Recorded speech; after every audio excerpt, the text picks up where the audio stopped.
Welcome to C3 AI for the Tech Talk on C3 AI Datasets. I really appreciate the attendance. My name is Manas Talukdar. I am an engineering manager for the data group in the platform engineering department.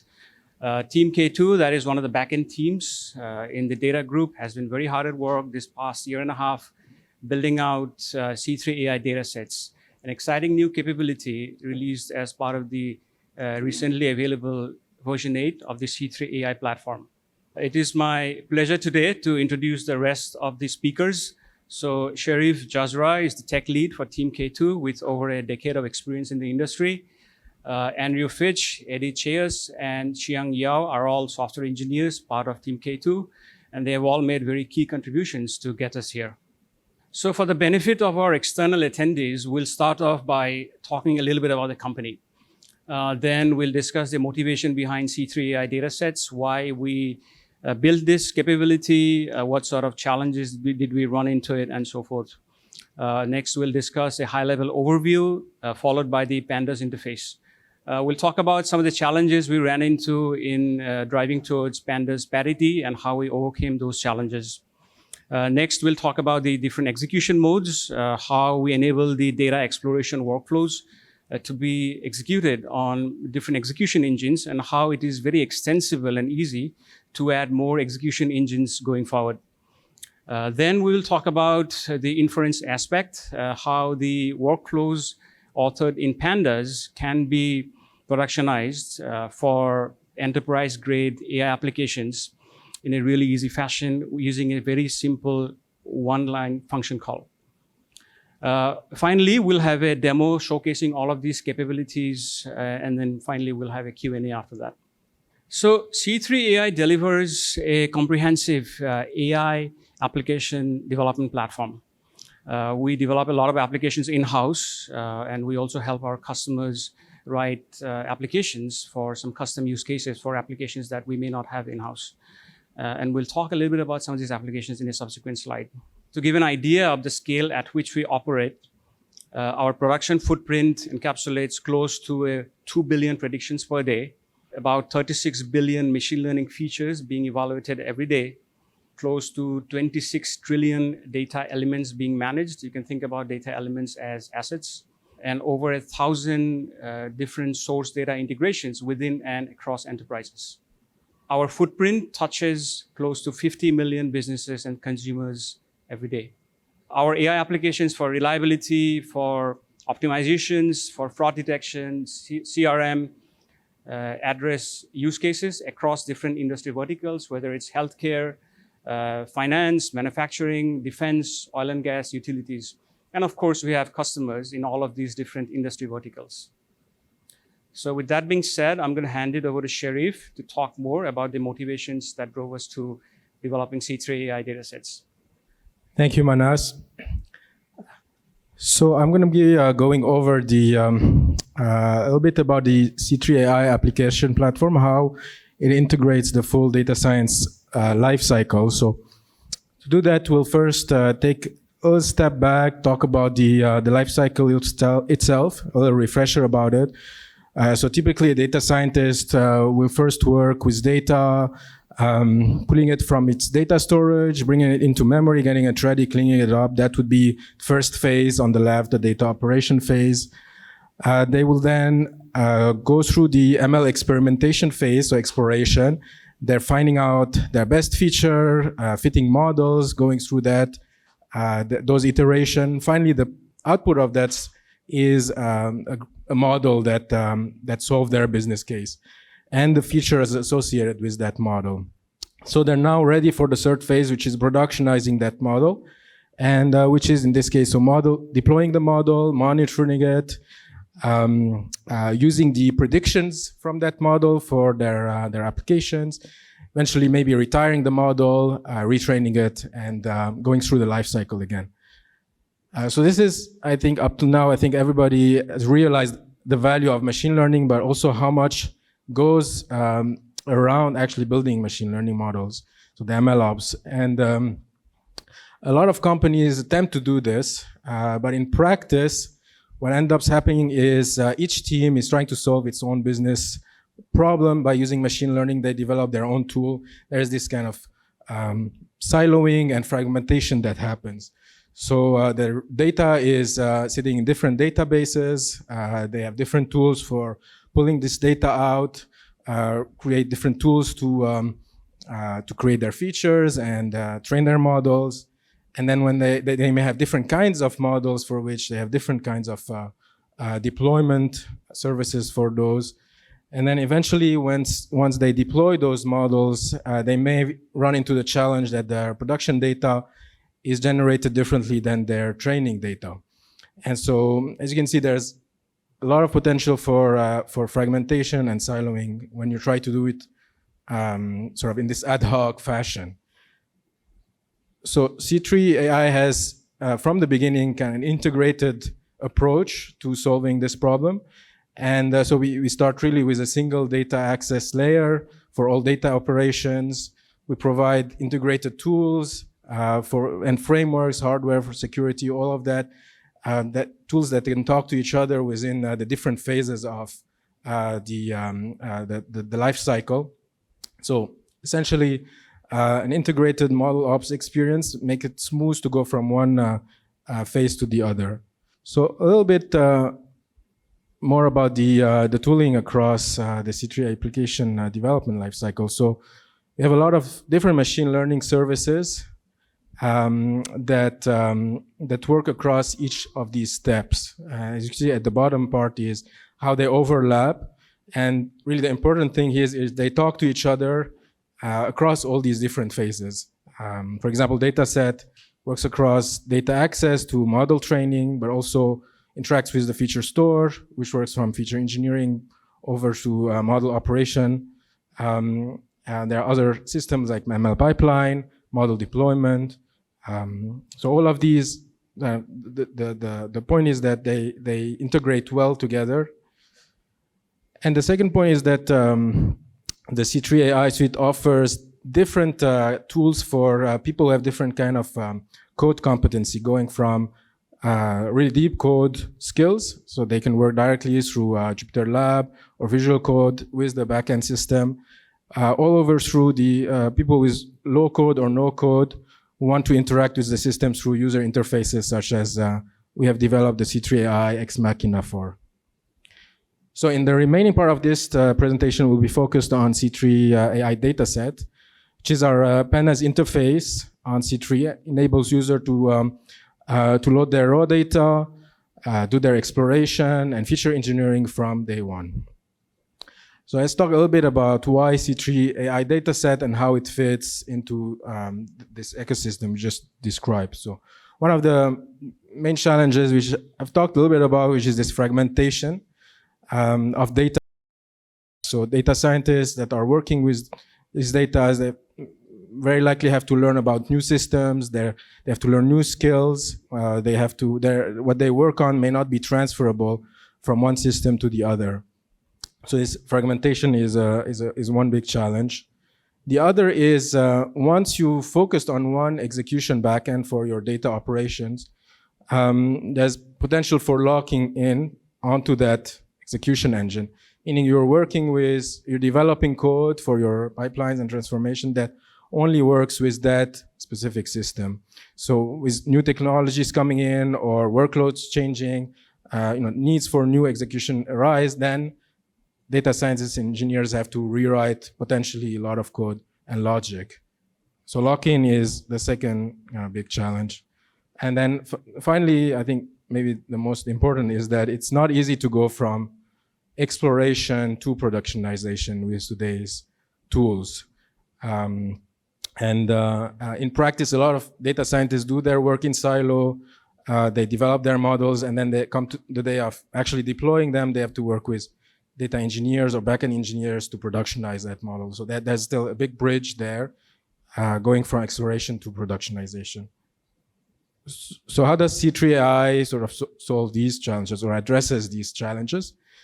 First, the dataset commits to one universal interface for all data operations. And we pick Pandas as our standard interface because of how common and how industry-wide Pandas is used. and really tested in terms of the scope of operation and the needs for data exploration. The second thing is we decouple the interface from the execution. So data scientists work with this interface, but they don't commit to a single execution backend. It's up to the system to decide which execution engine best fit the environment in which the transformation pipeline needs to run. So in that way, you could support different kinds of executions, such as native pandas, modern array datasets, Spark, and even expand this list without having the user write additional code or do much code refactoring. And finally, exploration in Pandas through this interface to production code can be done with a single function call with C3 AI dataset. And the system will keep track of all the operations that are authored by a data scientist and translate those into C3 AI artifacts that are production ready, built over decades, so algorithm and data structures within C3, and they're really battle tested for production and deployed. So one more thing to go through is what does a workflow look like when you're using C3 AI dataset? So data scientists would start trying to load data into memory coming from different kinds of sources, files, external databases, C3 ecosystems. And to do that, you'd use this C3 data interface, which is our Pandas, 100% Pandas compliant interface. You'd use a Jupyter notebook to do that and bring in the data and start working with it, transforming it, analyzing, really using known and familiar Pandas operation with it. In the back end, there are two modules operating at this level to enable this kind of decoupling that I talked about earlier. This metadata tracking module will build a lineage graph, feature operation, that a data scientist has invoked. And then the execution engine module will translate that graph back into code that can be executed on the most fitting execution engine. And finally, ready for the productionization step, the package inference module will take this lineage graph and will have optimization logic to translate it into these C3 artifacts that are production ready. So there are really two personas in mind for C3 AI dataset. The data scientist working in the exploration phase, bringing the data and transforming it and getting it ready. And once ready, deploying it into C3 artifact through this package inference, through one single click function. And then handing over these artifacts to an app developer who now proceeds to use these C3 artifact and use the remaining tools from the C3 AI ecosystem to build their enterprise AI applications. So each of these boxes on the right, they're kind of constitutive of C3 AI dataset. So in the remaining part of this talk, we'll go through in more details about each one of those. And to start us with, I'm going to hand it over to Andrew, who's going to talk about how we make the C3 data interface 100% Pandas. All right, thank you so much, Shuri, for introducing datasets. So, hey everyone, my name's Andrew, and now I'm going to talk a little bit about the datasets interface, or specifically the Pandas interface that datasets uses. So, as Sharif mentioned earlier, one of the principal goals of datasets is to help onboard data scientists who are new to C3 by providing a familiar Pandas-like environment. So, to this end, it's really important that the user experience of datasets closely aligns with the user experience of Pandas. And ideally, the two should be so similar that data scientists could take their notebook that runs in native Python and uses Pandas, paste it into a C3 Jupyter environment, change the Pandas import to c3.data, and then they should just be able to run it, and it should work the same as before. So there's obviously a lot of challenges we have to overcome in order to make an interface like this possible. The first main challenge is that datasets has to be defined within the C3 type system. So the C3 type system provides a generic markdown-like syntax for declaring types and functions. Everything in the C3 platform, including datasets, is defined in and built on top of the C3 platform. or the C3 type system, sorry. The C3 type system offers us a lot of amazing benefits. For instance, we're able to declare a method generically and then implement it in a language of our choice. That could be Java, Python, JavaScript. And then we can actually use the same method from any of those languages as well. The reason that this introduces challenges for data sets is that the syntax of the type system is strongly typed and differs from Python. So this prevents us from just taking the APIs directly from Pandas and adding them to the datasets code. Another challenge we have to deal with is just the sheer breadth of Pandas APIs out there. If you look at one of the most common Pandas classes like DataFrame, there's hundreds of APIs with varieties of parameters. And then in addition to the most common classes like DataFrame and Series, there's dozens of other classes as well, a little more obscure, such as like DataFrame GroupBy. And we need all of these represented in the C3 type system in order for datasets to truly provide a one-to-one experience with Pandas. Versioning is another challenge we need to consider. So we want datasets to be tied to a particular version of Pandas. That means the documentation for Pandas would also apply to datasets. But as new versions of Pandas come out, new methods will be added, methods might be deleted, parameters might change. And anytime this happens and we want to update the datasets interface, we need to make sure we reflect the latest changes with Pandas. So ideally, we need some way to do this both quickly and easily without introducing too much developer overhead, but also accurately. We don't want to create mismatches between the versions. And then lastly, there's the question of validation. We're creating thousands of APIs. We're claiming that they follow Pandas exactly, but how do we ensure that's truly the case? It could be a lot of overhead in writing all these tests. So just to give you a quick example of what a common Pandas API might look like, this is read CSV. As you can see, it has dozens of parameters, and every single one of these parameters is going to be translated into the C3 type system syntax, which is something you'll see in just a minute here. But yeah, you can imagine this would be a huge amount of developer overhead, and also versioning this would be a huge challenge over time. So the solution to all these problems is to actually generate our C3 types and our C3 method declarations from Pandas itself. So the way we do this is we first use the inspect library in Python to get metadata about the Pandas package. We then filter this metadata and fetch the source code for the APIs that we want to generate. We then parse the signatures from the source code into a Python abstract syntax tree, or AST. And then we build up our C3 method declarations from this AST. So by programmatically generating all of the different methods like this, we're able to ensure that they match Pandas exactly. We're able to ensure that we're getting Pandas coverage. And then this also helps us tackle the issue of versioning as well. Let's say we want to upgrade the interface that Datasets has. All we have to do is upgrade our local installation of Pandas to whatever new version we want, rerun the generation scripts, which will produce new generated C3 type files, and then we just have to validate and commit those files. So let's take a look at what this might actually look like. So on the top here, we have the rename API on DataFrame as it's defined in Pandas source code. And then on the bottom, you can see the C3 method declaration for the rename function that we generate. You see that all the parameters are there. It might look a little different. Another thing to point out that is cool is we're actually able to capture some of the extra metadata defined in these Pandas functions.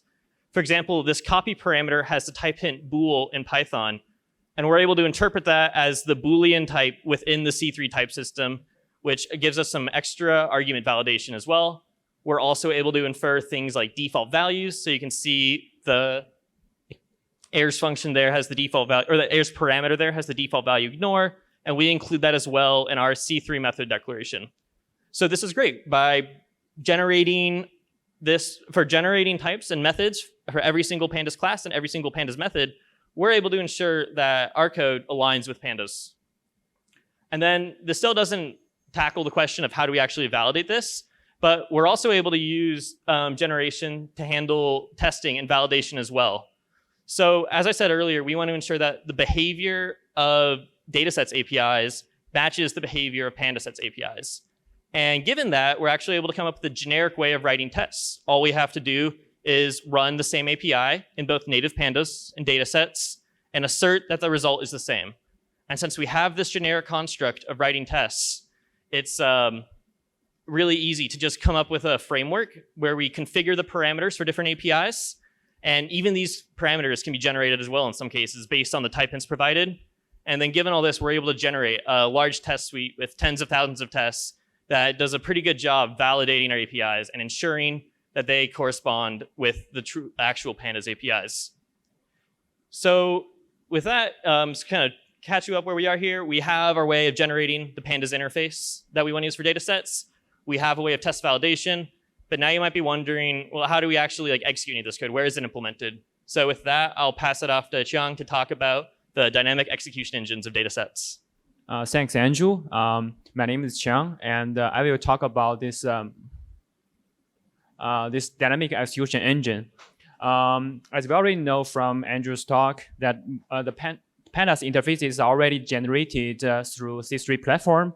The question is, how do we execute them and get the result? One option is that we can run the comments line by line eagerly like native Pandas.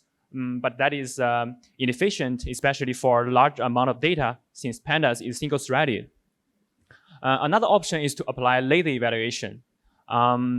As we know, lazy evaluation is a strategy to evaluate the operations only when they are needed. For example, when we run Pandas read CSV, we may not want to load the data into the memory immediately. We may want to apply some data operations, and then we want to inspect the data values. This is so-called lazy evaluation. And this lazy evaluation will improve the performance and remove duplicated operations. In order to achieve this laziness, we implemented so-called dynamic execution engine. This framework will generate in-memory directed acyclic graph based on the user inputs on the server side. And this graph will keep track of all the data operations from the user and also the metadata on each data frame. And it's important to know that since we are implementing this framework in lazy mode, and all the comments, Pandas comments interfaces are not actually executed until the user applies some terminal operators to inspect the result, which I will talk more soon. There are some other benefits of this graph engine. For example, we can use this graph to cache the intermediate result after some data operations, so that if user wants to apply the same data operations with the same parameters, they can just get the result directly from the memory since they are already being cached, and they don't need to rerun everything.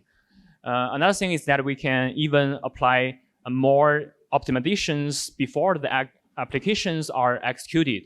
Yeah. So now let's talk about what the graph looks like and how we construct this graph incrementally from the user inputs. So if we look on the right side, this picture has 3 columns. The left column is the user codes, the Pandas interfaces, and the middle column is the actual data, and the right column is the graph we build upon this user code. So let's say a data scientist want to load the file from some file store, and they just tap in this data.read.csv with the correct file path. And on the server side, a vertex representing this read.csv operation is created and inserted into the graph. And next, user may want to do some operations. Let's say replace the ID columns value from 3 dashes to 1 dash, and then apply this change back to the original ID column. This one line of code is split into 3 atomic operations: plug, replace, and cite. Plug here is from the getting ID column operation. Plug here is the equivalent word for getting a single column or a single element from the data frame. And second, we have this replace vertex, and also you can see these vertices are all connected by directed edges. So these directed edges represent the relations between different vertices, or in other words, different data operations from the user. And thirdly, we have this set vertex. This is from this dfid equal Python syntax, trying to mutate the original ID column. Okay, and next users also want to. Next user want to filter to get the rows of ID equal to turbine-1, and then assign to the original data frame. So likewise, we have the 3 more vertices generated: plug, equal, and / mask. Plug is from the dfid, and the equal is from this equal syntax. And just to be clear, this is slice by mask is from this df.log operation. This operation is trying to get the data slicing with some conditions. Maybe user also wants to rename the data frame from column from ID to subject, and time to timestamp for future preparation. And yeah, I see we will have this atomic rename vertex generated. Okay, now if you remember, we built this graph using lazy evaluation mode. So till now, we see that the data is not already loaded yet, and all the operations are used to generate the graph, but they are not already computed or executed yet. So if the data scientists want to inspect, okay, after all these operations, what the final result is, they can just apply some terminal operations like df.hide to get the first few rows of the data frame, and then at this moment, the entire graph will be materialized, and by that I mean the data will be loaded from the file store to the memory, and also all these operations will be executed just in order, and then we got the final result returned from this engine. Yeah, this is the story, and also at the same time of this graph materialization, we also cache the intermediate data operation, the result of this data operations, so that we can use it for the future. And also during the generation of this graph, we also record the data operation history and also some other metadata, which can be used to generate the metadata can be used to generate these C3 artifacts, which Eddie will cover in the next section. Okay, so the last question for me is that we have this graph. How do we materialize this graph in detail, and how do we get a final result? The way we do this is we first we translate this graph into Python source code, and then we send this Python source code into different execution engines to be executed and return the result. And also, it's worth to mention that although we have different execution engines, the user doesn't need to worry about that. They can use the same Pandas interfaces mentioned by Andrew with only one line of change. Currently, we support native Pandas engine and the modern array engine. For native Pandas engine is implemented in native Pandas, and it is very efficient for small amount of data, and also it has the best Pandas API coverage for sure. For modern array engine, it is better for large amount of data since modern is a multi-threaded framework built on top of Ray framework. Also, I need to mention that in the future, we will enable the auto switch between different execution engines, so that this auto switch will be based on the size of the data set and also some other factors, and the users don't need to worry about that. They can get the best performance and user experience. Okay, and then this is it for the dynamic execution engine, and Eddie will talk about the inferring C3 artifacts. Thank you, Sean. Hi, everyone. My name's Eddie, and I'll be talking about the inference part of this project. So my colleagues just finished talking about how we made something that looks like pandas and feels like pandas and functions like pandas. And now I'll be talking about the additional value that we get from building pandas on C3. So on top of this pandas engine, we've built an API that you can use to take the data workflow, which you've authored in pandas, and turn it into a reusable data integration pipeline that will function at scale. So this essentially is how we bridge the gap between the data exploration and productionization, and we call this process package inference. And it allows scalable, reusable data pipelines to be authored using familiar pandas code. So now let's talk a little bit about what is a DI pipeline, why is it important, and what are the parts that make up a DI pipeline. So,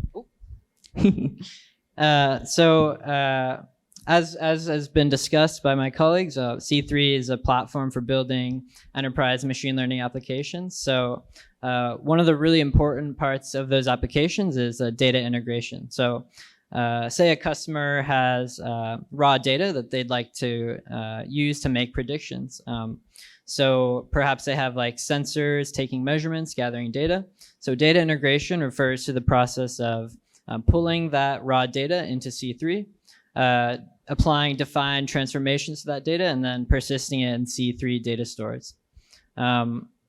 So there are three main parts of the data integration pipeline that we'll create as part of this package inference process. The source type, transforms, and target types. So the source type is going to be the schema of the raw data coming directly from the customer. And then the target type is going to be the schema of the data as it's persisted in C3 databases after the transformations have been applied, as well as other configuration options about the data store. And in the middle, we have the transform, which actually applies the transformations to the data as it flows through the pipeline. So the transform is made up of a couple components, including projections on the columns. The target type columns are mapped to as functions of the source columns. And we can also apply row-based filters also as a function of the source columns on the data. And both of these are defined using the C3 expression engine, which is used all throughout the C3 platform across multiple different components to define, compile, and evaluate expressions at scale. And we also infer a few other peripheral items, such as like a source collection, which will identify the data source and pull data into C3 once we trigger the data integration process. And all of these things are previously would have to be written by hand after the data exploration process. It duplicates work, it's error prone, and it requires knowledge of C3 data integration. So now that we know what these artifacts are that we're inferring, let's do a little overview of the actual inference algorithm and take a look with a little example. So we'll be looking at the same code and graph from last time, and we'll show what sort of things might be inferred from this data exploration workflow. So the first thing we'll do is look for sources. So a source vertex that corresponds to some sort of data ingestion API. Maybe we're reading a CSV file from a bucket. It could be read SQL query from a customer database. And we'll use that to, once we've found the vertex, we can inspect the data, find the schema, and publish that as a source type. We will also start with an identity transform, so no row filters and all identity lambdas for the column projections. Then we will move down the graph and iteratively build the transform by translating Pandas code into C3 expression engine functions. So next, this is the same operation as last time. Say we want to do a string replacement on one of the columns and turn the 3 dashes into 1. So you can see the expression engine functions and reflected in the transform. It looks very similar to the actual Pandas code. Now, say we want to do a row-based filter. So here we're only selecting the assets with the ID turbine 1. And you can see the condition will be populated in the transform. And we'll continue this iterative process of building the transform until we either reach the bottom of the graph or until we reach something that can't be reflected in a data integration pipeline. In which case, so here we've reached a rename vertex, which will also reflect in the column lambdas. So we're at the end of the graph. We can then get the target schema by using the expression engine to basically apply our inferred transform to our inferred source type, thus giving us the target schema. So that's a mild overview of the inference algorithm. And now I've got a little demo for us to see everything we've talked about in action. So here I've got a Jupyter notebook with sort of a sample data exploration workflow that a data scientist might do. So at the top, I've just got some setup cells. I'm connecting to a C3 app. I set us to Pandas execution mode. I configured S3 credentials, and we're good to go. So the first thing I'm going to do is read in 2 CSV files from an S3 bucket representing raw data from a customer. So this is kind of a common data format for a C3 application. We've got sort of header data here. So each of these records is corresponding to some kind of asset, probably a wind turbine in this case, with a little bit of data about each one. And then here we have time series measurement data. So this might be coming from a sensor on these assets, taking measurements at certain intervals. And you can see each measurement corresponds to one of the assets, has a timestamp and a value.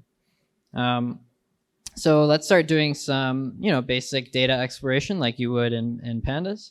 So here we're renaming one of the columns from the assets table to subject. And notice this kind of looks and feels exactly like Pandas, but this is actually using the datasets engine.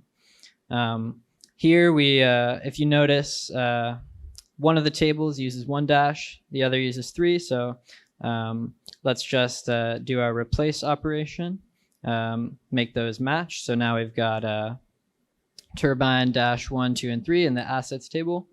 Maybe we notice the capacity has different units than we expect. So we could divide that by 10. And we can even add a new column if we like, a flag, telling us if the asset belongs to General Electric or not. So you can see this looks and feels exactly like Pandas. And if we want, we can take a little peek under the hood, look at the actual graph that will be in memory on the server. So we don't have to spend too much time looking at this, but just a visualization of the actual operations that are being tracked on the server. So similarly, we can do a few operations on the measurements table as well. Here we rename the one of the columns, but I haven't actually materialized the data here. So because of the lazy operations that Xiang was talking about, this hasn't actually been executed. We've just logged the operation in memory.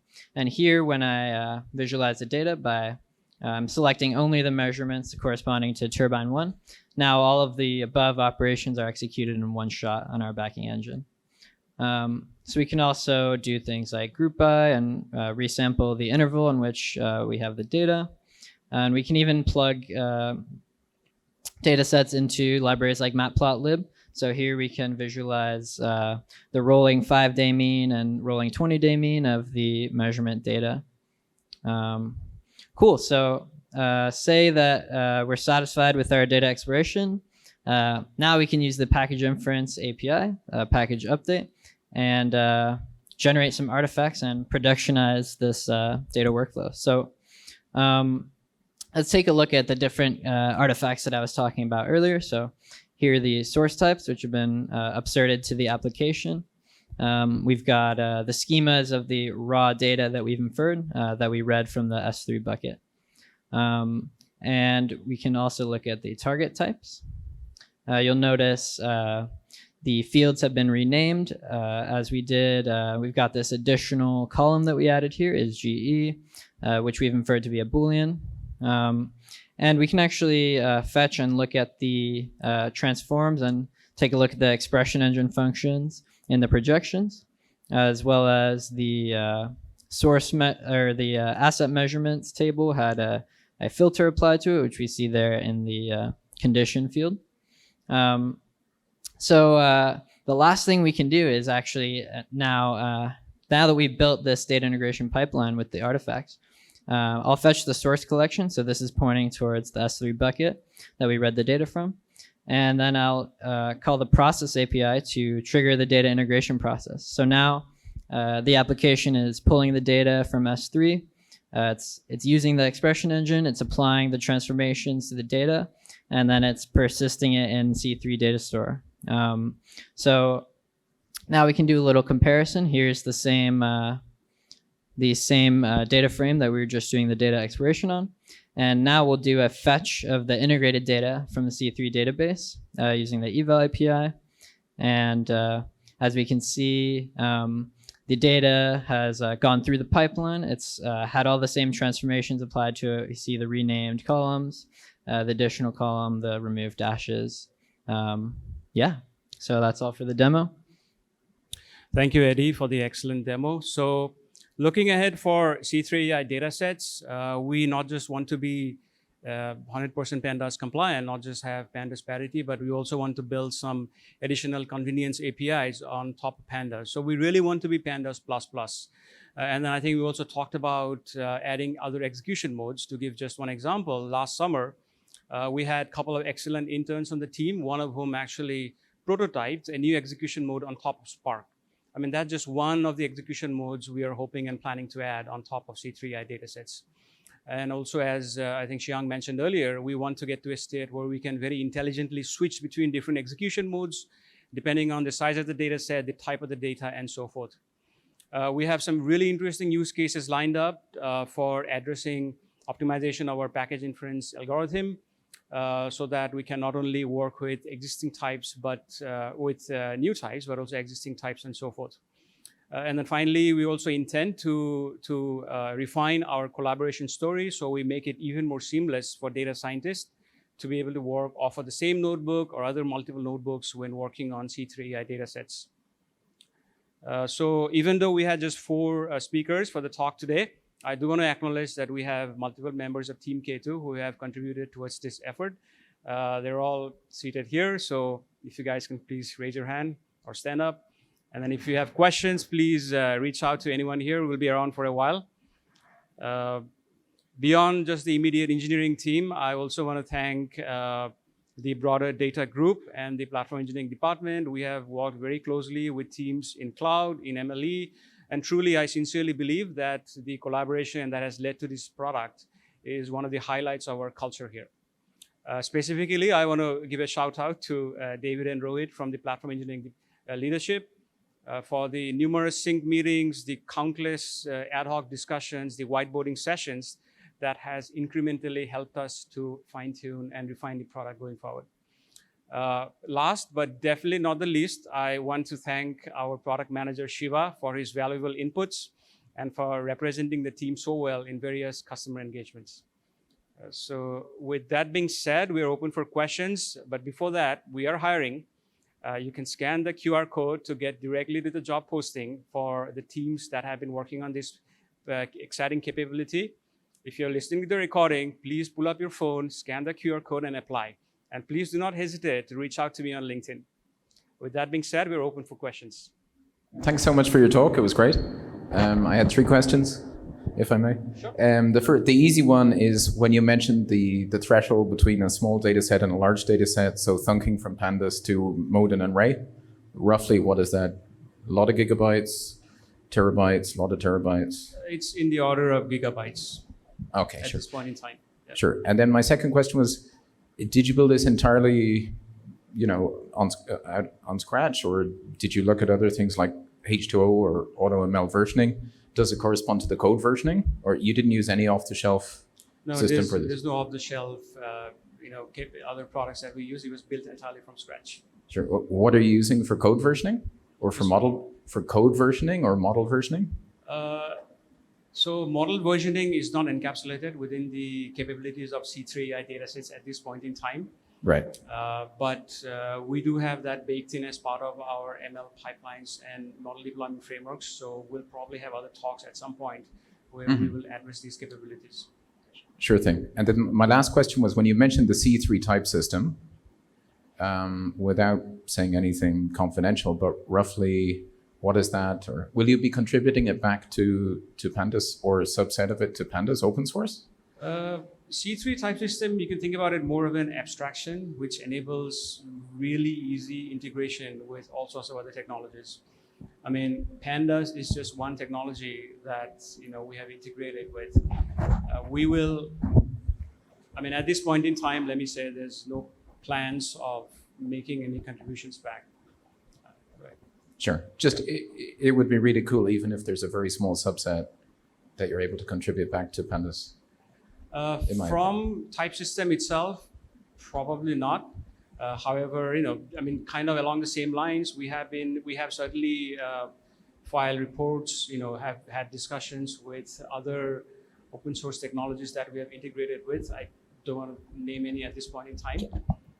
But as and when it's applicable, we are certainly contributing back to the community. But specifically as regards to type system, at this point in time, no. Okay. Well, thanks so much. You guys know anything? Thanks for the nice presentation.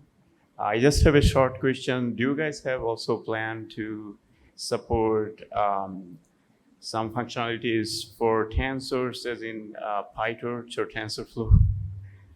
I'm sorry. Because you're supporting Panda. For tensors, as in PyTorch or TensorFlow. Oh, for TensorFlow. Yeah, like importing data and stuff into tensors easily. Since you are doing Panda, that's why this question comes. We may, I don't want to make any commitment obviously, but we may have some sort of equivalent functionality for tensors. Are we going to integrate with TensorFlow specifically? I mean, TensorFlow is a library, so we may have some runtime where some data scientists may choose to use it. So what you've seen is the data transformation side. There's a completely separate component that's built among the same concepts that deals with the machine learning pipeline aspects. So that's where you have nodes for dealing with TensorFlow, Keras, etc. At an execution level, they may or may not be a single execution graph at some point, but right now it's a separate element, and we do, of course, integrate with TensorFlow. Just to conclude, for beginners like us, where can we get the samples or things that gives us demonstration how to do these things? How you mean how to use C3 datasets or how yeah. Like where's the documentation or examples for starters like us? Right. So right now, documentation for using C3 datasets is I would say available for our customers at this point in time. Whether we make it available more broadly, I think we will have to discuss that and then come up with a plan around that. All right. Thank you. Thank you for the questions. How does the inference part work? I mean, is that code, or is it an inference per se? I mean, is it made of conditions? Yeah, so I gave a little overview of the algorithm with the little visualization I had, but it's more or less a graph analysis problem. So it's about taking the DAG of operations in Pandas and then translating that meaningfully into, as I mentioned, the source, transform, and target types using C3 expression engine. Thank you for attending the talk today, and we hope to see you in further talks down the road. Thank you very much.